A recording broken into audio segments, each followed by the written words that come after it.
اعوذ باللہ من الشیطان الرجیم بسم اللہ الرحمن الرحیم رب اشرح لی صدری ویسر لی امری واحلل عقدۃ من لسانی یفقہوا قولی رب یسر ولا تعسر وتمم بالخیر اللہم لا سہل الا ما جعلتہ سہلا وانت تجعل الحزن اذا شئت سہلا اللہم انفعنا بما علمتنا وعلمنا ما ينفعنا وزدنا علما آمین یا رب العالمین۔ آج ہم انشاءاللہ اللہ کے خاص فضل و کرم سے، اس کی خاص رحمت اور اس کی خاص توفیق سے ہم سورۃ النور کی آیت نمبر 32 نمبر آیت سے آنورڈ کچھ سمجھنے کی کوشش کریں گے۔ سب سے پہلے ہم اسی کی حمد اور اسی کا شکر اور اسی کی تعریف کرتے ہیں جس نے ہمیں اس قابل بنایا، جس نے ہمیں یہ وقت اور مہلت عطا کی، جس نے ہمارے دلوں کو اس قابل کیا، جس نے ہمیں یہ وسائل اور نعمتیں عطا کی، جس نے ہمیں یہ عقل اور شعور عطا کیا کہ ہم اس کے بابرکت کلام کو سمجھنے کی کوشش کریں۔ اللہ تعالیٰ سے دعا ہے کہ اس میں ہمیں کامیابی عطا فرمائے، ہماری یہ حقیر سی کوشش کو اللہ تعالیٰ قبول و منظور فرمائے۔ اس میں ریاکاری اور اس طرح کی کوئی معاملات ہیں تو اس میں ہمیں محفوظ رکھے۔ اللہ تعالیٰ اس کی صحیح سمجھ عطا فرمائے، اس کے ذریعے سے ہمیں اپنی اور دوسروں کی اصلاح کرنے کی توفیق عطا فرمائے، اور دنیا کے ساتھ ساتھ خاص کر آخرت میں کامیاب لوگوں میں ہمیں شمار فرمائے۔ آمین یا رب العالمین۔ تو اس سے پہلے جو ہم نے کل ہم صرف ایک ہی آیت نمبر 31 کر سکے تھے، کیونکہ یہ آیات جو ہیں یہ بہت اہمیت کی حامل ہیں اور یہ ہم سے تقاضا کرتی ہیں کہ ہم نہ صرف خود ان کو ڈیپلی سمجھیں، گہرائی سے ان کو سمجھنے کی کوشش کریں، بلکہ اپنے وہ لوگ، ہمارے وہ ساتھی جن سے ہم محبت کرتے ہیں اور جو ہم سے محبت کرتے ہیں، ان تک یہ بات ضرور پہنچائیں، ان تک ان کی اہمیت اور افادیت، جیسا کہ کل بھی ذکر ہوا کہ یقیناً ہم یہاں پر جو تھوڑی سی دیر کے لیے بیٹھتے ہیں تو اس میں مختصر سے الفاظ میں کچھ سمجھنے کی کوشش کرتے ہیں، لیکن اس کے ہر پہلو میں بہت زیادہ گہرائی اور بہت زیادہ تفصیل جو ہے وہ موجود ہیں۔ بہت سارے جو جید علماء ہیں انہوں نے بہت لمبی لمبی بحث یا لمبی لمبی اس کے اوپر ہمیں ایکسپلینیشن جو ہیں وہ ملتی ہیں، تو ہمیں چاہیے کہ ہم ضرور ان کے اوپر تھوڑی سی تحقیق کریں، کیونکہ اس میں نوٹ کیا میں نے خاص کر کل کی آیات میں یا اس کے علاوہ بھی کہ کئی دفعہ چھوٹی سی آیت جو ہے یا ایک حصہ جو ہے، ایک لفظ جو ہے، اس میں اللہ تعالیٰ نے ایسا اشارہ رکھ دیا جو کہ قیامت تک موجود اور قائم رہے گا، جو قیامت تک مختلف طریقوں سے رہنمائی کرتا رہے گا۔ جیسے ہم نے کل دیکھا کہ عورتوں کے پردے کے حوالے سے عام طور پر یہی سوچا جاتا ہے کہ عورت سے عورت کا کوئی پردہ نہیں ہے، عورت عورت کے لیے محرم ہے، لیکن اس کے لیے بھی اللہ تعالیٰ نے ایک اشارتاً ایک بریکٹ ہمارے لیے بنا دی کہ عورتیں ساری عورتیں نہیں، بلکہ یہ یہاں پر ہے نسائہن، اپنی جیسی عورتوں سے یا اپنی عورتوں سے۔ اس میں بھی ہمیں ایک اشارہ ایسا مل گیا جو قیامت تک کے لیے ہمیں مختلف پہلوؤں پر رہنمائی کرے گا۔ اس کے علاوہ بچوں کے بارے میں بھی کہ سارے کے سارے بچے نہیں، لیکن بچوں کے بارے میں کیا احتیاط کرنی ہے اس کے بارے میں بتا دیا۔ باقی ہر پہلو جو ہے، ہر لفظ جو ہے وہ ہمیں اتنی تفصیل کی طرف دعوت دیتا ہے کہ اللہ تعالی ہمیں ہمت دے کہ ہم اس کو پرکھنے کی کوشش کریں، اپنی اس حقیر سی کوشش میں اللہ تعالی ہمیں کامیاب بھی فرمائے۔ تو میں بار بار آپ سے یہی گزارش ہے کہ ان آیات کو، یہ جو مختصر سی آیات ہیں،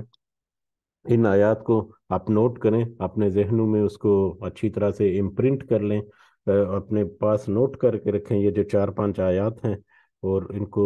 ضرور خود سمجھ کر اپنے جو چاہنے والے ہیں ان تک یہ ضرور پہنچائیں کہ ہمیں بہت زیادہ ضرورت ہے ان معاملات میں، اور ان معاملات میں بہت زیادہ ضرورت اس لیے بھی کہ کچھ معاملات ہمارے دین کے ایسے ہیں جس میں ہمیں بہت زیادہ تحقیق، بہت زیادہ پڑھنا، بہت زیادہ ریسرچ ورک کر کے اس کی گہرائیاں جو ہے وہ سمجھ آتی ہیں. اس میں کچھ عربی کے بھی بہت سارے قواعد و ضوابط ہونے چاہیے، یا بہت ساری اس کی ہسٹری وغیرہ بھی پتہ ہونی چاہیے. لیکن یہ ہمارے روزمرہ کے ایسے معمولات ہیں جو بہت ہی عام ہیں، بہت ہی سادہ ہیں. ان میں ہمیں بہت واضح حدیث اور آیت ملتی ہے، تو کسی کے لیے جرت نہیں ہونی چاہیے کہ ان کے اوپر انگلی اٹھائے. بہرحال اللہ تعالیٰ ہمیں اس قابل کرے کہ ہم جو کہہ رہے ہیں یا سن رہے ہیں، اللہ تعالیٰ اس میں ہمیں کرنے کی بھی پریکٹیکلی توفیق عطا فرمائے. آپ سے پھر ایک دفعہ گزارش ہے کہ ضرور اپنے تئیں کچھ مجالس جو ہیں یا کچھ اس طرح کی محفلیں جو ہیں وہ انعقاد کریں، آن لائن کریں یا آف لائن کریں، لیکن اپنے محبت کرنے والوں تک ضرور یہ پیغام جو ہے یہ پہنچائیں. اور میں آج دیکھ رہا ہوں الحمدللہ کچھ اور ممبرز جو ہیں وہ بھی آج موجود ہیں. تو بہرحال ہم آگے بڑھتے ہیں. آگے بڑھنے سے پہلے حسب روایت ہم پچھلا جو سبق ہے اس کی دہرائی کر لیتے ہیں. اور آج ہم پچھلے 2 دن کے جو سبق 3-4 آیات ہیں ان کو ہم اس کا ترجمہ ایک دفعہ ریوائز کرتے ہیں، ریپیٹ کرتے ہیں. اللہ تعالیٰ فرماتے ہیں آیت نمبر 27 سے لے کے آیت نمبر 31 تک ترجمہ کچھ یوں ہے. اللہ تعالیٰ فرماتے ہیں اے ایمان والو، اپنے گھروں کے سوا اور گھروں میں یعنی دوسروں کے گھروں میں نہ جایا کرو، یہ نہ جاؤ جب تک کہ اجازت نہ لے لو اور وہاں کے رہنے والوں کو سلام نہ کر لو. یہی تمہارے لیے سراسر بہتر ہے تاکہ تم نصیحت حاصل کرو. اگر وہاں تمہیں کوئی نہ مل سکے تو پھر اجازت ملے بغیر اندر مت جاؤ، اور اگر تم سے لوٹ جانے کو کہا جائے تو تم لوٹ ہی جاؤ، یہی تمہارے لیے پاکیزہ ہے. جو کچھ تم کر رہے ہو اللہ تعالیٰ خوب جانتا ہے. ہاں، غیر آباد گھروں میں جہاں تمہارا کوئی فائدہ یا اسباب ہو، وہاں جانے میں تم پر کوئی گناہ نہیں. تم جو کچھ بھی ظاہر کرتے ہو اور چھپاتے ہو اللہ تعالیٰ سب جانتا ہے. مسلمان مردوں سے کہو کہ اپنی نگاہیں نیچی رکھیں اور اپنی شرم گاہوں کی حفاظت رکھیں، یہی ان کے لیے پاکیزگی ہے. لوگ جو کچھ کریں اللہ تعالیٰ سب سے خبردار ہے. اور آیت نمبر 31 جو ہم نے کل پڑھی تھی، کہ مسلمان عورتوں سے کہو کہ وہ بھی اپنی نگاہیں نیچی رکھیں اور اپنی عصمت میں فرق نہ آنے دیں، اور اپنی زینت کو ظاہر نہ کریں سوائے اس کے جو ظاہر ہو جائے، اور اپنے گریبانوں پر اپنی اوڑھنیاں ڈالے رہیں، اور اپنی آرائش کو کسی کے سامنے ظاہر نہ کریں سوائے اپنے خاوندوں کے یا اپنے والد کے یا اپنے خسر کے یا اپنے لڑکوں کے یا اپنے خاوند کے لڑکوں کے یا اپنے بھائیوں کے یا اپنے بھتیجوں کے یا اپنے بھانجوں کے یا اپنی میل جول کی یا اپنے جیسی پاک باز عورتوں کے یا لونڈیوں کے یا غلاموں کے یا ایسے نوکر چاکر مردوں سے جو شہوت والے نہ ہوں، یا ایسے بچوں کے جو عورتوں کے پردے کی باتوں سے زیادہ مطلع نہ ہوں، اور اس طرح زور زور سے پاؤں مار کر نہ چلیں کہ ان کی پوشیدہ زینت معلوم ہو جائے. اے مسلمانوں، تم سب کے لیے اللہ کی جناب میں توبہ کرو، تم سب کے لیے اللہ کی جناب میں توبہ کرو تاکہ تم نجات پا جاؤ. یہ آیات میرا تو دل کرتا ہے کہ اس کو ایک دفعہ پھر ریپیٹ کریں. آج کی حاضری جو ہے اس کو بھی دیکھ کر بہرحال اس کے جو ریکارڈنگ جو ہیں وہ بھی اویلیبل ہیں، آپ ان سے بھی سن سکتے ہیں. ان کو ضرور ایک دفعہ دہرائیں اس کو. آگے بڑھتے ہیں ہم آج کے اپنے اگلے سبق کی طرف. اور یہ سبق جو ہے یہ بھی موضوع کے اعتبار سے دیکھا جائے تو پچھلی آیات جو ہے انہی کے ساتھ ملتا ہے، انہی کے ساتھ یہ اس کا گہرا تعلق ہے، بلکہ وہی موضوع جو ہے وہ آگے چل رہا ہے. ہم شروع کرتے ہیں آیت نمبر 32 سے انشاءاللہ. اعوذ باللہ من الشیطان الرجیم. وَأَنْكِحُوا الْأَيَّامَ اور تم سب نکاح کراؤ بے نکاحوں کا.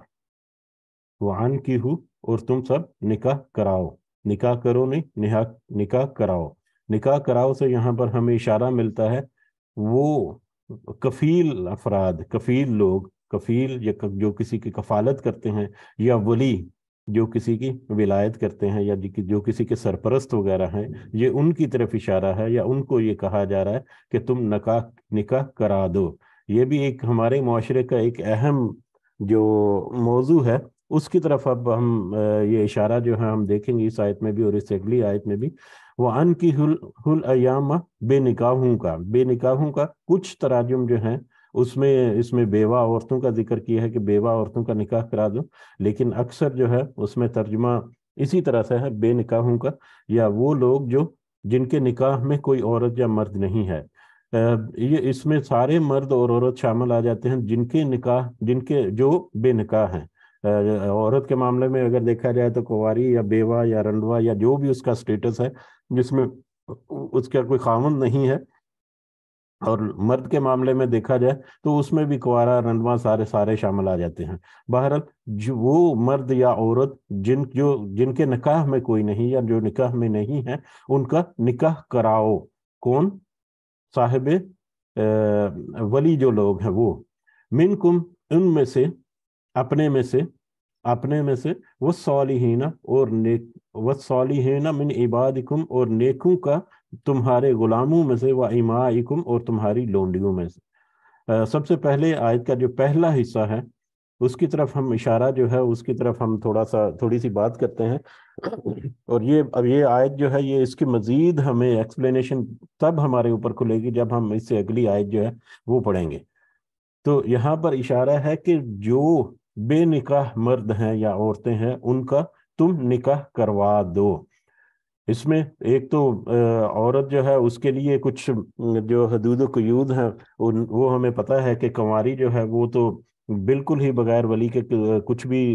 مطلب ایسا ڈیسیجن یا ایسا قدم نہیں اٹھا سکتی. بیوہ جو ہے اس کے لیے تھوڑی سی رعایت یا نرمی ہے کیونکہ وہ ایک دور سے گزر چکی ہے، بیوہ یا طلاق یافتہ وغیرہ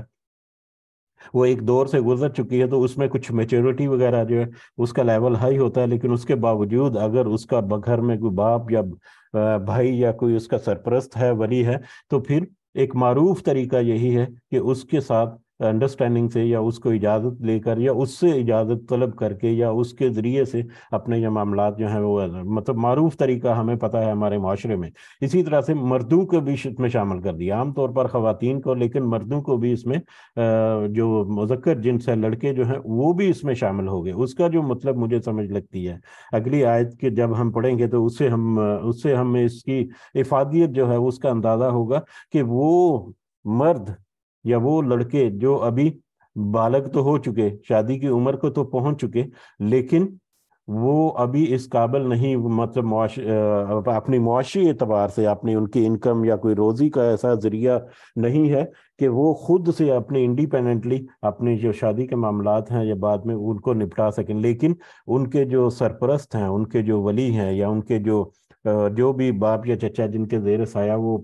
پلے یا جن کے زیر سایہ وہ ہیں اس وقت، اگر وہ اس چیز کی استطاعت رکھتے ہیں تو وہ اپنے ان بچوں کا نکاح کرا دیں.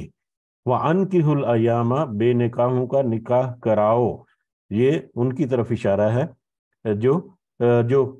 مطلب کسی دوسرے کا نکاح کرا سکتے ہیں، ان کے سرپرست ہیں، ان کے ولی ہیں، ان کے مختار ہیں، اور ان کی یہ حیثیت ہے کہ وہ کچھ عرصہ تک، جب تک کہ ہمیں اسی آیت میں اشارہ مل جائے گا کہ جب تک کہ وہ اپنے پاؤں پر کھڑے نہیں ہو جاتے، اگر کسی میں استطاعت ہے تو وہ اپنے زیر سایہ جو افراد ہیں ان کا نکاح کرا دے. ان کی شادی کی عمر آنے تک، ان کے نکاح کی عمر جب کو پہنچ جائے.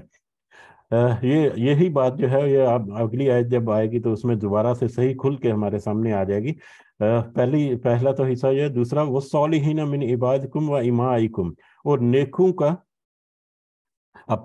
اپنے غلاموں میں سے اور اپنی غلام لونڈیوں میں سے، اپنے لونڈیوں اور غلام جو ہیں ان میں سے بھی جو نیکوکار ہیں یا ان میں سے بھی جو پرہیزگار ہیں یا ان میں سے جو اچھے لوگ ہیں، صالح لوگ ہیں، ان کا بھی نکاح کرا دو. یعنی غلاموں کا بھی ایک دوسرے کے ساتھ نکاح جو ہے وہ، اب کسی غلام کا کسی لونڈی کے ساتھ اگر نکاح کرنا ہے تو لونڈی کا جو مالک ہے اس کی اجازت لے کر اس کے ساتھ اس طرح سے نکاح کرا دینا چاہیے. اگرچہ غلام اور لونڈی کا تصور آج ہمارے یہاں پر موجود نہیں ہے اس طرح سے، لیکن اس میں پھر بھی وہ کچھ کیٹیگری کے لوگ اس میں شامل ہو جاتے ہیں جو نسل در نسل جو ہے وہ ملازم ٹائپ جو ہیں ہمارے خاص کر حویلیوں یا گاؤں وغیرہ میں آج بھی ہے، یا پرانے جو لوگ ہیں یا فیملیز ہیں وہاں پر کچھ عنصر آج بھی پایا جاتا ہے کہ باپ جو ہے وہ سارا مطلب غلامی کرتا رہا ایک گھر کی، اور اس کا بیٹا جو ہے وہ بھی آگے اسی کی غلامی کر رہا ہے، نوکر چاکر کے معاملات میں آ جاتے ہیں، تو کہیں کچھ جھلک جو ہے وہ ہمیں ملتی ہے، لیکن پھر بھی وہ جو غلام اور لونڈی کا تصور جو ہمیں اپنے پرانے دور سے ملتا ہے وہ چیز پھر بھی نہیں ہے، پھر بھی ان کو غلام اس طرح سے نہیں کہا جا سکتے، لیکن کیونکہ وہ بھی مسکین اور وہ بھی معذور ہوتے ہیں بہت سارے معاملوں میں، دولت کے معاملوں میں یا انڈیپینڈنسی کے معاملوں میں، تو لہٰذا ان کی بھی مدد اس طرح سے کر سکتے ہیں، یہ بھی ایک اشارہ اس طرف ہمیں مل سکتا ہے، لیکن باہر جہاں اشارہ جو ہے وہ غلاموں اور لونڈیوں کے بارے میں ہے کہ ان کا بھی اگر جو تمہارے زیر سایہ ہیں ان کا بھی تمہیں چاہیے کہ ان کو بھی نکاح کر دیں، اور یہاں سے ہمیں یہ بھی اندازہ ہوتا ہے کہ غلاموں کی غلامی جو ہے، غلام اور لونڈیوں کو آزاد کرنے کا اور ان کی آزادی اور ان سے چھٹکارا حاصل کرنے کا جو اسلام نے جو مختلف اقدامات کیے ان میں سے ایک قدم یہ بھی ہے کہ ان کے آپس میں نکاح بھی کرا دو تاکہ وہ بھی پاک بازی کے ساتھ ایک رہ سکیں، ان کو بھی زندگی کی سہولیات جو ہیں وہ میسر ہوں۔ ان یکون، اگر وہ سب ہوں فقراء محتاج، اگر وہ سب محتاج ہوں، کون سب؟ ایک تو بے نکاح جن کا نکاح کرانے کا حکم دیا گیا، یا دوسرے غلام اور لونڈیاں جو ہیں، اگر وہ فقراء محتاج ہوں، اگر وہ ان کے پاس اتنے وسائل نہیں ہیں اپنے، یغنیہم اللہ من فضلہ، تو وہ غنی کر دے گا اللہ انہیں اپنے فضل سے، ہو سکتا ہے کہ اللہ انہیں اپنے فضل سے غنی کر دے، واللہ واسع علیم، اور اللہ خوب وسعت والا اور خوب جاننے والا ہے، اللہ تعالیٰ خوب وسعت والا اور خوب جاننے والا ہے۔ یہاں پر ایک حدیث بھی ہمارے سامنے یہاں پر ہے کہ اگر تو وہ فقراء ہیں جو محتاج ہیں تو اللہ تعالیٰ انہیں غنی کر دے گا، تو یہ ایک ترمذی کی ایک حدیث ہے جس میں نبی کریم صلی اللہ علیہ وسلم نے فرمایا کہ 3 شخص ایسے ہیں جن کی اللہ تعالیٰ ضرور مدد فرماتا ہے، 3 شخص ایسے ہیں جن کی اللہ تعالیٰ ضرور مدد فرماتا ہے۔ نمبر 1، نکاح کرنے والا جو پاک دامنی کی نیت سے نکاح کرے، یہ ہم اگلی آیت میں اس کو مزید دیکھیں گے کہ جو ایک نکاح جس نے اپنا نکاح کیا کہ وہ پاک دامن رہے، اپنے آپ کو گناہوں سے بچانے کے لیے اس نے نکاح کر لیا۔ نمبر 2، جو مکاتب غلام ہے، وہ بھی ہم اگلی آیت میں مکاتب غلام یعنی ایسے غلام جو آزاد ہونا چاہتے ہیں اور انہوں نے ایگریمنٹ کر لیا اپنے مالک کے ساتھ کہ ہم آزاد اگر کر دو تو ہم اتنے ٹائم پیریڈ کے اندر تمہیں اتنی اماؤنٹ جو ہے وہ تم اپنی آزادی کی قیمت جو ہے وہ ادا کر دیں گے، وہ مکاتب غلام تھے۔ تو مکاتب غلام جو ہے اللہ تعالیٰ ان کی بھی ضرور مدد کرتا ہے، اور تیسرا اللہ کی راہ میں جہاد کرنے والا۔ تو 3 لوگوں کے بارے میں اللہ تعالیٰ نے کہا کہ اللہ تعالیٰ ان کی مدد ضرور کرتے ہیں، ایک تو نکاح کرنے والا اپنے آپ کو گناہوں سے محفوظ رکھنے کے لیے، دوسرا اپنی آزادی کی قیمت کی ایگریمنٹ کر کے وہاں سے آزاد ہونے والا غلام جو ہے یا لونڈی، اور تیسرا اللہ کی راہ میں جہاد کرنے والے۔ اسی طرح سے اگلی آیت میں بڑھتے ہیں، وَلْيَسْتَعْفِفِ الَّذِينَ، اور چاہیے کہ دامن بچائیں وہ لوگ، یہ بھی بہت بہت ہی اہمیت کی حامل آیت کہ وَلْيَسْتَعْفِفِ الَّذِينَ، چاہیے کہ دامن بچائیں وہ لوگ اپنا دامن بچائے رکھیں، اپنے دامن کو پاک رکھیں، محفوظ رکھیں، حفاظت کرتے رہیں اس کی۔ لا یجدون نکاحا، نہیں وہ پاتے نکاح، وہ ان میں نکاح کرنے کی طاقت نہیں ہے، طاقت یہ معاشی اعتبار سے طاقت ہے کہ معاشی اعتبار سے ان کے وسائل اتنے نہیں ہیں، یا ان کو کوئی ایسی عورت اس طرح سے میسر نہیں جو مہر جو ہے اس کو چھوڑ دے، یا ان کے اپنے گھر کے حالات مطلب رہنے بیٹھنے کی جگہ نہیں ہے، مطلب جو معاشرتی طور پر مجبور ہیں، یہ ایک شرعی عذر ہے، لیکن اس میں حقیقی عذر جو ہے وہ ہمارے دلوں کو پتہ ہوتا ہے، ہر گھر کا اپنا ماحول جو ہے یا ہر فیملی کا اپنا سٹیٹس جو ہے اس میں ان کو پتہ ہوتا ہے کہ ہماری کیا مجبوریاں، اور اللہ تعالیٰ ہماری مجبوری کو خوب اچھی طرح سے جانتا ہے۔ اگر کوئی یہ سمجھے کہ ہم صرف دنیا میں ایک دوسرے کو دکھانے کے لیے بس ہیلے بہانے کرتے رہیں گے، تو اللہ تعالیٰ تو واسع علیم، بہت وسعت والا اور خوب علم رکھنے والا ہے، جگہ جگہ پر اللہ تعالیٰ نے ایسا فرمایا۔ باہر چاہیے کہ وہ لوگ جو اپنی معاشی جو نقطہ نظر ہے اس کی وجہ سے